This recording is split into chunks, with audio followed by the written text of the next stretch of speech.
कार्यक्रम में भारत सरकार के निमंत्रण पर यहाँ पर उपस्थित जिन्होंने बंगाल में संविधान के संरक्षण के लिए सदैव जागरूकता बरतते हुए अपने संवैधानिक दायित्वों का निर्वहन किया है, ऐसे हमारे महामहिम राज्यपाल श्रीमान जगदीप धनखड़ जी, भारत सरकार की मंत्रिपरिषद में मेरे साथी भाई निशित प्रामाणिक जी, नेता प्रतिपक्ष बंगाल विधानसभा श्री शुभेंदु अधिकारी जी, संसद सदस्य श्री सुकांत मजमूदार जी, स्वपन दास गुप्त जी, भारत सरकार के सांस्कृतिक सचिव जिनके तत्वाधान में आजादी का अमृत महोत्सव चल रहा है, ऐसे श्री गोविंद मोहन जी, विभिन्न देशों के हमारे निमंत्रण पर पधारे हुए सारे राजनयिक और सभी भाइयों और बहनों, मैं आया था तो थोड़ा लंबा बोलने का सोचकर, मगर ये दोनों प्रस्तुति देखकर लगता है कि बोलने की जरूरत बहुत कम बची। आजादी का अमृत महोत्सव मोदी जी के आह्वान पर पूरा देश मना रहा है और आजादी के अमृत महोत्सव के अंतर्गत ही आज ये दोनों कार्यक्रम हमने यहां पर देखे हैं। दिसंबर 2021 में पूरी देश की जिसके प्रति श्रद्धा है, ऐसे बंगाल की दुर्गा पूजा को यूनेस्को ने अमूर्त सांस्कृतिक विरासत में शामिल किया है। ये न केवल बंगाल, पूरे देश के लिए गौरव का विषय है। और आज यहां पर डोना गांगुली और उनकी मंडली के द्वारा जो प्रस्तुतिकरण हुआ, उसने दुर्गा के 9 स्वरूपों को अपनी भाव भंगिमाओं से हमारे सामने रखने का प्रयास किया है। और मैं सुनिश्चित मानता हूं कि उसको देखने के बाद दुर्गा पूजा को समझना बहुत सरल हो जाता है। हमारा देश सदियों से एक सांस्कृतिक नदी के रूप में बहता रहा है। हजारों साल से मानते हैं कि हमारी संस्कृति एटर्नल है, इसको कभी भी कोई भी मिटा नहीं सकता।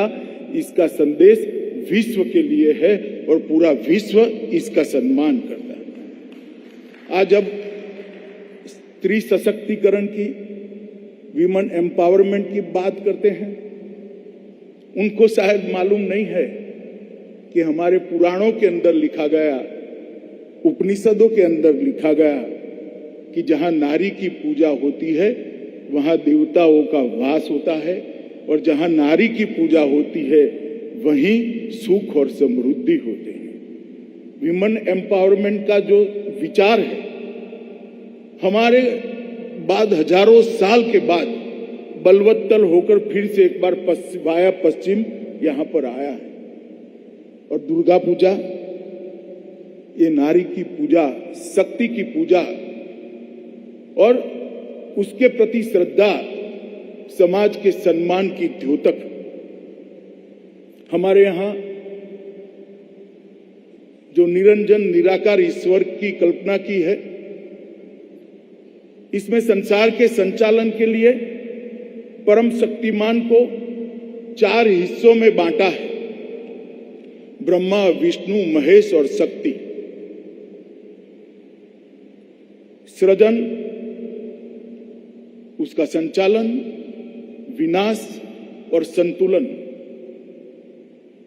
ब्रह्मा, विष्णु, महेश इसके पर सृजन, संचालन और विनाश की जिम्मेदारी है, इसकी व्याख्या की गई है, परंतु सब में संतुलन बनाने की जिम्मेदारी शक्ति को दी है। इसलिए कोई भी मत हो, कोई भी संस्कृति हो, भारत के अंदर शक्ति की पूजा के महत्व को हमने बहुत अच्छे तरीके से देश भर ने स्वीकारा है। और आज मुझे ये बात का आनंद है, अब भारत में यूनेस्को की अमूर्त सांस्कृतिक विरासत की संख्या दुर्गा पूजा के सम्मिलित होने से 14 हो गई है। 2017 में कुंभ मेले को सम्मिलित किया गया, 16 में नवरोज को सम्मिलित किया गया, योगा को 15 में सम्मिलित किया गया और अब दुर्गा पूजा को सम्मिलित किया गया है। मुक्ति मातृका का ये कार्यक्रम सभी दृष्टि से दुर्गा पूजा को समर्पित था। मैं डोना जी और उनकी पूरी टीम को बहुत बहुत साधुवाद देना चाहता हूं, बहुत बहुत धन्यवाद देना चाहता हूं कि उन्होंने बहुत अच्छे तरीके से दुर्गा पूजा को हम सब के सामने और दुर्गा के सभी स्वरूपों को हमारे सामने रखने का काम किया है। मित्रों, आजादी का अमृत महोत्सव मोदी जी के आह्वान पर आज पूरा देश मना रहा है। 25,000 से ज्यादा कार्यक्रम देश भर में हुए, अनेक प्रकार के कार्यक्रम।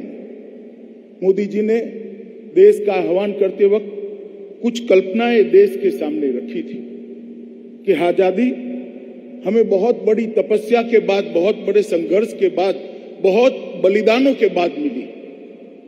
इसका गौरवगान, उसका सम्मान 130 करोड़ की आबादी और विशेष कर 50% युवा आबादी के अंदर हो। ये आने वाले अनेक वर्षों तक भारत को महान बनाने की यात्रा के लिए बहुत जरूरी है। इसीलिए उन्होंने 3 हिस्सों में आजादी के अमृत महोत्सव को मनाने का निर्णय किया। एक 1857 से लेकर 1947 तक 90 साल लंबे चले हमारे स्वतंत्रता संग्राम को आज की पीढ़ी के जहन के अंदर फिर से एक बार इसको स्थान दिलाना, उनके ध्यान में लाना, कितने कितने बलिदान और कितने कितने त्याग के बाद हम आज मुक्त गगन के नीचे आजादी की सांस ले रहे हैं। और उसके माध्यम से उनके मन के अंदर देशभक्ति का एक अंकुर फिर से जगाने का एक प्रयास करना। दूसरा, 75 साल की यात्रा में भारत ने हर एक क्षेत्र के अंदर अनेक प्रकार की सिद्धियों को प्राप्त किया है, चाहे वो शिक्षा का क्षेत्र हो, चाहे अंतरिक्ष का क्षेत्र हो, चाहे रक्षा का क्षेत्र हो, चाहे कला का क्षेत्र हो, चाहे अर्थ जगत की बात हो। अनेक क्षेत्रों के अंदर हमारी साझी प्रयास के कारण, सामूहिक प्रयास के कारण बहुत सारी उपलब्धियां हमने प्राप्त की हैं। वो उपलब्धियों को भी युवा पीढ़ी के सामने रखना, उपलब्धियों पर गौरव करना और आने वाले सपनों को गढ़ने का उनको मार्गदर्शन करना, ये उद्देश्य रखा है।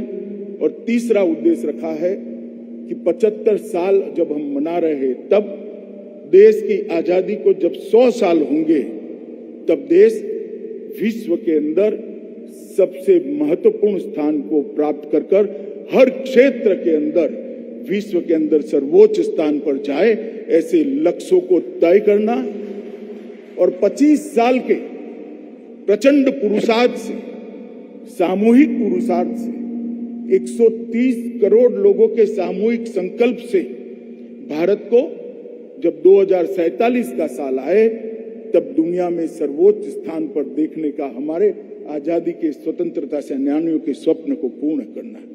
ये 3 उद्देश्यों से आजादी का अमृत महोत्सव मना रहे हैं। और मोदी जी ने 75 साल से 100 साल की ये यात्रा को आजादी का अमृत काल एक संकल्प लेना और संकल्प की सिद्धि के लिए पुरुषार्थ करना, इसके बारे में व्याख्या की है। आज आजादी का अमृत महोत्सव न केवल देश, मैं मानता हूं कि पूरे विश्व के लिए महत्वपूर्ण है। मैं इसको 4 प्रकार से देखता हूं। 75 साल पहले भारत ने पूरी विश्व की स्वतंत्रता के आंदोलन का नेतृत्व किया था और एक नया रास्ता, एक नया मार्ग प्रशस्त करा था कि रक्त की बूंद भी बहाए बगैर आजादी किस प्रकार से ली जा सकती है।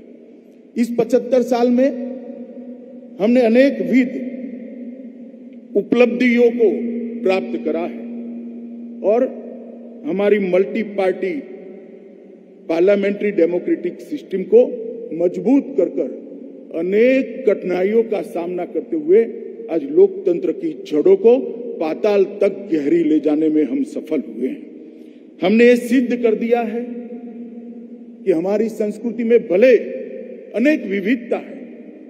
मैं गुजरात से आया हूं, दोनों प्रस्तुतियां गुजराती में नहीं थी, ज्यादातर बंगाली में, परंतु शब्द, संगीत और भावभंगिमा ने मुझे समझने में जरा भी देरी नहीं लगी। यही बात हमारे देश को जोड़ती है। एक जमाने में हमारी सांस्कृतिक विरासत को, उसकी विविधताओं को, हमारी भाषा, हमारा खान पान, हमारी वेशभूषा, इसकी विविधताओं को हमारी वीकनेस के रूप में देखा जाता था।